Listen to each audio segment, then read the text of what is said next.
All right, what's up, Giga Gamers? Welcome to another patch review. We got 13.15. Now, a little background on patch 13.15. This is irrelevant for Pro. Basically, the next three patches aren't going to matter. There's a couple tournaments around the world from the major regions that will take these. So these patches are not meant for Pro. They might say Pro tuned, but it's worth noting that no one's actually playing with these patches. That being said, the game's been busted since November. All right, let's be real. Let's be honest about what it is. With the preseason changes being so massive and the fact that they've been oscillating their changes to just get this way big ebb and flow on directed meta is what I think they're calling it, where they're aiming for certain meta games, the game has not been balanced. So I am hoping that for Worlds, they're going to achieve better balance. I expect, based on listening to Riot Freak, that is in charge of Champion Balance team right now for Summoner's Rift, he still seems to be targeting a certain spread. About 66% melee supports is one thing that he quoted. That they don't want as many enchanters, they want more melees, they want more engaged, they wanted a certain amount of top carry presence, and so they're aiming for certain goals to achieve maximum viewable pleasure, which I don't know. I might be alone. Let me know in the comments if you think that that's what you want. I want the game to be balanced so that people can actually discern a metagame and shift and ebb and flow strategically rather than just reacting to what Riot pushes as being good. You can tell me if you think otherwise. Anyways, let's get to it. Here's the highlights of the patch. We've got some awesome skins coming out. Apex MMR duo restriction, they're re-enabling it. This was mandatory. Basically, there's way too much win trading, especially in Korea and the Chinese super server. And there's too much boosting and just doing to flex accounts and to get to high levels. You're not going to be able to do that anymore. And the people who were doing it honestly, who were just playing with a friend, they were winning too much. So this basically had to be done. I'm glad that they did it quickly. Champions, Atrox, they're walking back part of the changes on his Q. He's still going to be the best top laner, and he's still going to have the strongest 6-16 in the game from top lane. He will still get outscaled by marksmen's 17 and 18 and at 4 items, but for 2 and 3 items in the game and basically at 1 item, level 6, he's going to still be the strongest. Caitlyn has been in the doghouse ever since last year Worlds, where she had like what was it, 93% presence in the tournament. They're giving her a little bit of power back, and they're trying to do it tactfully. And I actually like what they're doing. They're giving her some extra damage critical rate coefficient. This is something that they haven't given her in the past, but they took away AD and armor. They took away base stats to affect her laning, where she was absolutely crushing the pro scene. Now she's going to get a little bit more ratio, which they're trying to do in an effort to save Infinity Edge. So this is part of a, like, let me tweak Infinity Edge, make it a little bit better. Now let me tweak the champions that use Infinity Edge to get the maximum out of it. So they're basically doing it. They're giving a little bit of extra crit chance and ratio to Caitlyn to try to take advantage. They're trying to see if Infinity Edge can find a home. So they've probably done it. She'll be fine. She's not going to be good. Infinity Edge is not good, and Caitlyn is not good. But together, they are okay, and they'll be fine. If you're a Caitlyn player, you can probably rejoice. This is a long time coming. You've been in the dirt for a while. You will come back up and come to life. Camille getting a pretty big change here. Attack damage growth. This affects her scaling, which affects her split pushing.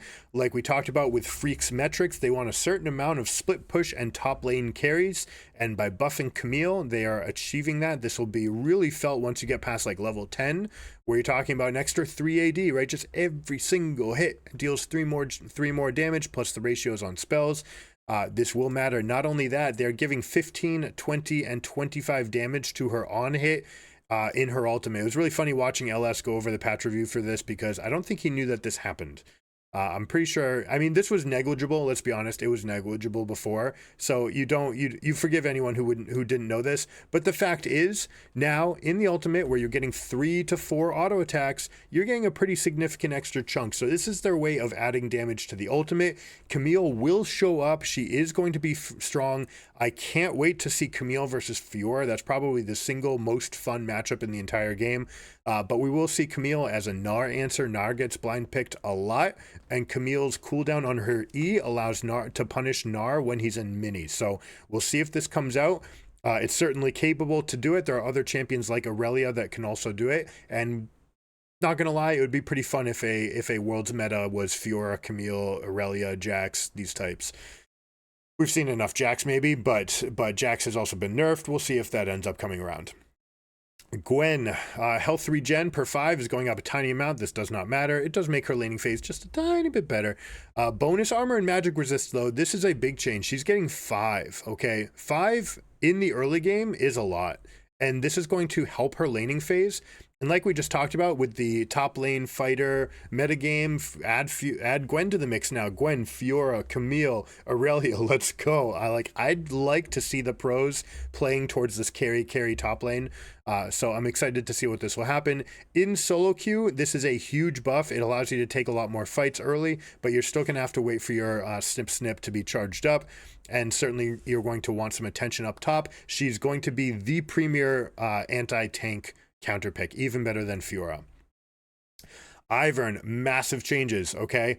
Magic resistance going down. Allied on hit is going up slightly, right? Yes, up slightly. And this is good for people who are actually using the whole kit. Congratulations, you should be rewarded for using the whole kit. Trigger seed is going up by 5 and then to 25. All right, and remember, this can replenish, so this can actually be a 50 buff, but to compensate, we got some massive nerfs to Daisy.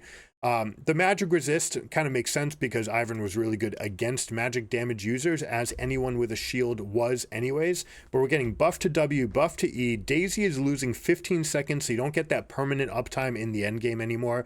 Armor and magic resistance is changing to a scaling 30 to 90, a little bit better early, a little bit better late, or a little bit worse late, I should say. The health, all right, here's one of the massive changes. Worse early, better late. There's an important change that we'll talk about. There's going to be a lot of changes to Annie Tibbers, to Daisy, to Maiden, and to the Heimerdinger turret, because the Smite no longer deals monster damage to it. It doesn't deal the 600, 900, 1200. It's now going to deal the 60 to 120 that it does to champions, right? So that's a huge nerf to Smite versus these constructs. And that was largely the big complaint, that good players knew that once Yorick spawned Maiden in the top lane, you just call the jungler up, they smite it, and that's gone. No more ultimate. That's it. And usually that meant that Yorick players had to just keep it on cooldown, keep it ready, and then use it if a fight broke up. Be like, oh, you want to fight me? All right, cage, step back, E, cast my R, get 2 jumps. It felt like a too convoluted way of having to play the game, so I like that change. So that's going to be an overarching theme that we're going to see as we continue with these. Kai'Sa, more big changes. She's losing 10% of the AP ratio on her Q, which isn't that big of a deal. A lot of people don't realize that as the game continues through the match, this is the ability that matters, especially with the AP ratios and the fact that the execute that she gets from her 5-stack passive, these are all magic damage sources, and by nerfing this range right here, 2%, this changes the range at which you can get an instant coolback on your W. Now, hearing some people talk about whether or not they're going to change builds, whether or not you wanted Ludens. Ludens is fantastic for Nashor's Tooth on hit, right? You see it with Teemo win rates, you see it with Kai'Sa. It also affects the W for sure, but largely you're getting that extra, like, spell pen matters on all the on hit effects and the execute. Now Liandry's will get you back this combo while also dealing a net higher damage for the W poke if you land a single one. The on hits from attacks go down slightly, but your damage to epic monsters goes up if you build Liandry's. So if you've really been paying attention, Liandry's is actually a fantastic option, sometimes even better than Gunsu's Rageblade, although the Rageblade had a very nice armor and magic pen attached to it. So base health going down, this is going to impact her lane phase. The Q being nerfed slightly means that it's going to be a little bit worse, again, in lane phase, and they're hitting her end game spike with this. This is Static Shiv plus Nashor's Tooth, and then deciding what your mythic is going to be.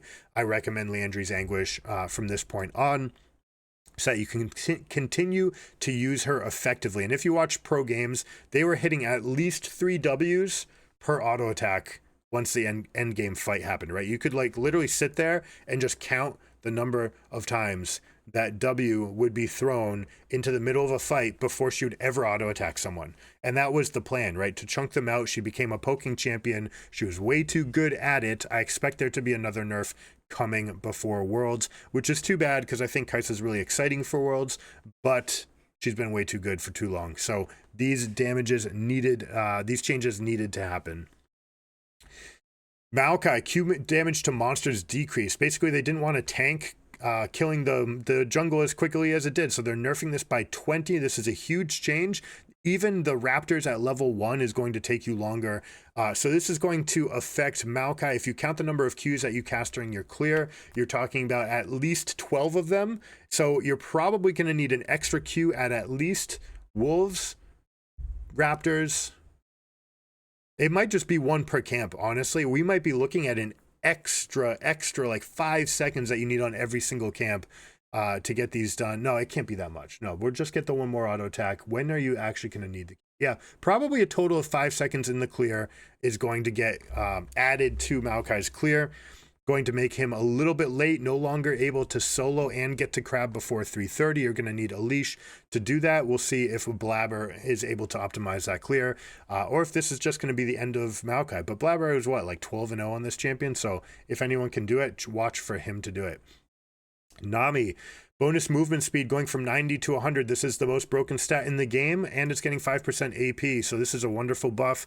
This is huge for Nami now that Lucian doesn't love her as much, because Lucian changes now affect crowd control, right? Crowd control is what procs it, not just being buffed.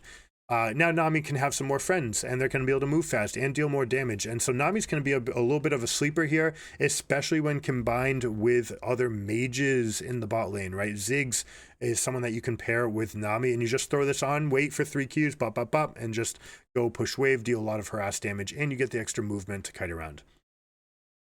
Aqua Prison is going up by 15 damage early, which is interesting, and 15 damage late. So you're basically getting 15 damage everywhere. This is her worst spell. A lot of people like to level it because it gets an extra 55 damage. But unless you have a reliable way to hit this, you're definitely getting more value out of your other spells. You still don't want to get this first. You're going to wait till last to max your Aqua Prison. But overall, nice quality of life change for Nami.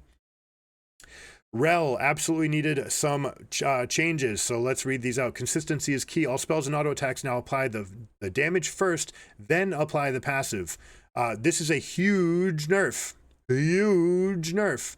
Okay, because before you would take the stats and then hit them, and that would affect your damage greatly, especially against against high resistance targets. So you're now can apply the damage first and then steal the stats. I don't know why they felt the need to do this, but this will be a ubiquitous nerf to the champion. Shattering Strike, Q flash interaction. Read this carefully. Q maintains the original target location after flashing. All right, that is changing. Q maintains the absolute direction after flashing. So before you could do some wonky things where you changed and it would like reposition and you would still be good. You'd hit where they were going. Now you can actually Q flash where you Q flash and then you just move your target this way to follow along. More in line with expected outcomes. I agree. I'm glad they did this. We'll call this a buff. Although in pro, they know about it. So it's not really a buff in pro, but for all the other cases of Rel, it'll be stronger. It's not quite going to make up for this because you very rarely are you doing the Q flash, although it's a huge part of the kit. You only get to do it maybe twice in the game, maybe 3 times. W, Ferromancy mount up, quality of life change, increase the dash speed before the flip once she's locked onto the target. This should both solve some bugs. Well, I don't know why I would solve any bugs, folks, and make the ability quicker and more responsive. So this was the sort of clunkier part of our kit. You normally wanted to combine this with the E, WE, just as one button. But apparently there was a bug that was causing it to not apply the damage to epic monsters as well. Okay, so I think they just bundled it together. This is a nice little quality of life change, and this is a huge debuff. Although it's not going to swing where the needle is on this champion, or I should say the number is going to swing, but the feel is going to feel better. Does that make sense? It's going to feel better to play Rel, but she is just slightly worse. She needed this. She was playable in 3 different lanes, arguably 4 if you played Senna in the bot lane, although Senna's not in a really good spot. But Senna Rel was a thing that just hadn't broken into pro scene yet. Sejuani, another one of these let's get tanks out of the meta. They have the jungle clears now losing 10 on its initial cast and 10 on the backside of its cast. So you're losing 20 damage on your W. This again affects, just like Maokai, 20 damage per cast of your main clearing spell that you're casting the most. This is going to affect her clear. We just noticed this on Sejuani. The clear speed coming out of the jungle by yourself was like 340, all right? So there can be even just a little bit of a hiccup. It's going to affect your clear speed. You're not going to be contesting for that first scuttle. If you full clear, you're going to have to do some unique paths, which is already something you should have been doing, right? Sejuani was one of the best level 3 gankers in the game. So that's still going to be true, but you're going to be a little bit longer to do that, a little bit longer to clear your jungle, and a little bit less damage when you get into the fights. So here we see it. Tanks bringing down here, fighters coming up here. Shyvana was a little bit overbuffed. Congratulations to anyone who was able to take advantage of her while she's OP. She's taking away, this is what they do kind of when they just want to turn the lever down. They're taking away half a damage per level and 5 HP per level. This matters because so many of her abilities scale with health and AD, specifically Twin Strike, which was the big benefactor of the buff. Talia, Q damage increased, E cooldown decreased early, and damage to monsters increased, all right? So again, a little change. They'd like to get more interesting champions into the jungle. She still is reeling in the jungle ever since her swaps to the E and the W as far as damage, but now they're giving an extra 25% damage here. And the magic damage from Q, just base up 5. This is just nice, right? She had a presence in mid lane. And it'll be exciting to see her, and I like seeing Talia's and Azir's not against each other necessarily. There's not that much action. It tends to be just push roam who does it better, but the roam is fun, right? Talia and Azir have really strong roams with really good ganks, so I'll be excited to see more of these in the meta. Definitely do not bring Talia into your game unless you do at least 3 runs through the jungle and you are able to master this. Probably keep doing it until you can't get it wrong. Honestly, it's that important on champions like Kiana, Silas, Talia, Echo, who have much more, what's the word I'm looking for? Precise mechanics in the jungle. I mean, Nidalee especially. Go through and practice it. Please do it in practice mode. It only takes 10 minutes, and it's like a mini game in and of itself. See how fast you can clear. Do that, please, in your games. It'll give you a huge competitive edge, and it'll make sure to not grief your games. The passive shield is going up on a more, what's the word for it, more visible, more predictable scaling. This really only matters when you ult, right? And this is affecting the ult. They'd like to make Yasuo a little bit better, and they're trying to find creative ways to make him feel just a little bit better. This will help with that. He's still going to have this problem where in solo queue, unless you have 2 to 3 knockups on your team, it's just way too hard to find your ultimate in the middle of the fight. But when you do, you'll now have a little bit better of a shield to go along with you. Yone's W shield strength is increasing by 5 and then to 10 or 15. Okay, so 15 based on level. This is based on your level, not based on the rank of the ability. Okay, so worth noting for that. I do believe. Let me just double check that really quickly.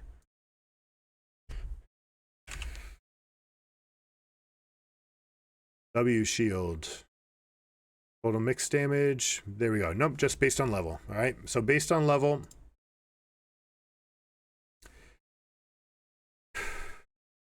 this will be nice. This gets used. This gets chewed through a lot. So it's 15 damage. Sorry, I think I said 5. 15 damage at all times every time you use it. This is very, very, very nice for the laning phase. You probably get 3, 4, 5 of these off in between recalls in your mid lane and top lane matchups. So this is a big amount of HP for lane. This will definitely increase Yone's presence and will be one of the premier anti-tanks again. But Gwen is getting buffed. Fiora's been there. She's doing fine. All of these champions are in a pretty good spot. It'll be interesting to see who emerges, but you can see where the narrative is going, guys, right? So start warming up your fingers if you're a top lane. Start warming them up because the tanks are going to get outclassed very soon. Very bad news for this guy.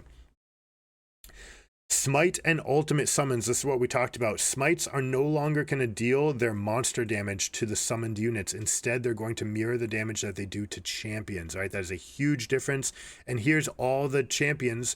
Basically, they're going to give a little bit of extra power to sustainability, like staying alive, the feels bad moments of I summon my summon and it's my big ultimate and it feels good, and then they just get eradicated. Those moments are gone. But the new moments, the actual power of the summon is going down slightly. This is true for basically all of these across the board. If you play one of these champions, make sure to check them out. We also did a test on Yorick because they actually did a pretty massive change to his, all right? They are losing 15% of his maximum health scaling. That's already big. Plus, they're taking a huge chunk out of the base health from the Maiden. They are giving back some resistances, and they're giving some regen per second. So these resistances and regen per second will be good for that split push. But even when you release the Maiden, we crunch the numbers. I'm going to put a link in the video description below where it shows the interaction with Maiden versus supers, okay? Maiden at level 11 could push through supers. It can't, all right? It just can't anymore. It doesn't have enough stats. It gets chewed up too quickly. Even with the regen, the moment she starts fighting with the super, it's done, okay? At level 16, she'll still be able to do it, but not nearly as much, not nearly as well. You used to be able to take level 16 Maiden and it would beat champions, all right? So if you were the first to 16 in the game, as you often were as Yorick, you could just take Maiden, throw her that way, you'd get ghouls going that way, you'd go up, pick a camp, pick up ghouls, go this way. Now suddenly you've got two massive pushing threats, and if you had the right team comp for it, Yorick was actually exceptionally strong to create those two diverging threats going around the map while your team was going up mid lane, and you could actually make a lot happen. Those moments are going to be gone, all right? In exchange, you're going to be a little bit better in lane because it has the resistances and it has the regen. Now, something to note about the resistances: when you have Vamp, Lifesteal, Omni-Vamp, that triggers off of the actual true number that you deal, all right? Now with resistances, that number is going down. So you're not going to be able to just siphon up to full health if you're Aurelia with Blade of the Rune King as fast. There's the punchline. You're still going to be able to do it. You're still going to be able to crush it. If you're playing Bork against any of these summons, it's still just a health siphon. You are more than happy to go up against one of these and just like, yep, ching, ching, ching, ching, ching, ching, and just get back up to full health. None of them are ever going to stop that unless they make changes to Bork or to these things to be much stronger. And I don't think that they're going to do it. But there we go. Then we have items. Night Harvester no longer going to proc on incidental damage, which should have been the case anyways, because they have types of damage, right? You have your magic, you have spell damage. It's not just magic and physical. You had spell damage, you had indirect damage, you had what was called neutral damage, and things like Volley Bear Chain Lightning are neutral damage. They're not supposed to proc anything. They're not supposed to proc Presence of Mind or Conqueror or Liandry's. They're not supposed to do anything. And for some reason, Static Shiv was procking Night Harvester when it wasn't supposed to, as far as what I understand, as far as the coding. Now, what do I know? Riot makes some interesting decisions. Anyways, the decision that's coming up right here is that Night Harvester is no longer going to proc.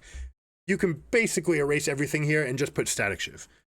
Static Shiv will no longer proc Night Harvester. I still don't recommend Night Harvester. You should still go with something like Liandry's. Even if you were getting these procs, again, the most damage would have come from Liandry's. But it looks like that's just not going to be the case. And Night Harvester is definitely not going to be proccing these. So certainly the big users of the spell being LeBlanc and Kaisa being the biggest Static Shiv users, absolutely highly recommend Liandry's Anguish in both. Glacial Augment going from 30 to 20%, all right, but also gaining some scaling for AP, all right, 2% per 100 bonus AP. No, let's see this. from 3 to 6% on the AP, and from 4 to 7 on the AD, all right? The heal and shield power is not changing. So basically, they want to open up Glacial Augment as a little bit more of a combat rune for your carries. It's getting worse for the Rakans of the world and better for the, let's say, Jaxes of the world. I don't think that you're ever going to replace Lethal Tempo or Conqueror with Glacial Augment, but where you might get these effects, let's see, where's a good example? Who might want Glacial Augment? The fact that it's hard to decide means it's probably not going to be an influential change, but it's basically making it so it's less good in lane, a little bit better later, and I can't think of anyone that's actually going to benefit to the point where they would want to get rid of Grasp or Conqueror or Lethal Tempo. So just a little bit of a note on that, a little bit worse in those early games where Aftershock is actually better. So now there's a little bit of a discrepancy now where Aftershock is definitely the early game one and Glacial Augment is going to be the late game one, depending on how you want to do it. Arena balance changes. There's obviously going to be numerous amounts of these. It's good to see how popular the game mode is. I hope you guys have been enjoying it, but obviously there's going to be so many changes and there's so many combinations that are good and broken. People are finding like meta games that are working, so that's still a project. It's not going to be balanced. I don't think it needs to be balanced. I think it needs to be fun, but fun means that nothing is an outlier as far as being too broken. ARAM adjustments, similar thing, right? Popular game mode, bug fixes, and quality of life changes. I recommend that you go through this and read these. Look for your champion and see if there's something on here. Sometimes they matter, right? But it's a little bit too niche to go through on every single one because some of them truly are just bugs, whereas some of them actually change the value of the champion. So make sure you check it out. Upcoming skins and chromas, we see more diamonds and purples as they were, and you're going to see the rest of Soul Fighter. There might be one more patch with Soul Fighter skins coming out because of the length of the event, or they're going to have some sort of plot twist going on. So look for that. We also, unless I missed it, we didn't get an Essence Emporium for the first time mid-season. Make sure that you comment about it and then write a post to Riot, and let's see if we can get some traction. Let's put the hashtag Riot in the comments when you do it, or Riot please. Let's do that. Hashtag Riot please. That'll also let me know that you got to the end of the video. I appreciate you guys hanging out this long. Hopefully these changes or this patch notes will let you know what you can get a head start on. Like we said, it's not a huge change, but it will give them some much needed time to catch up on the metagame that's been broken since November. So hopefully you guys liked it. Make sure you like and subscribe. I will catch you guys next time. Keep it surreal. Peace.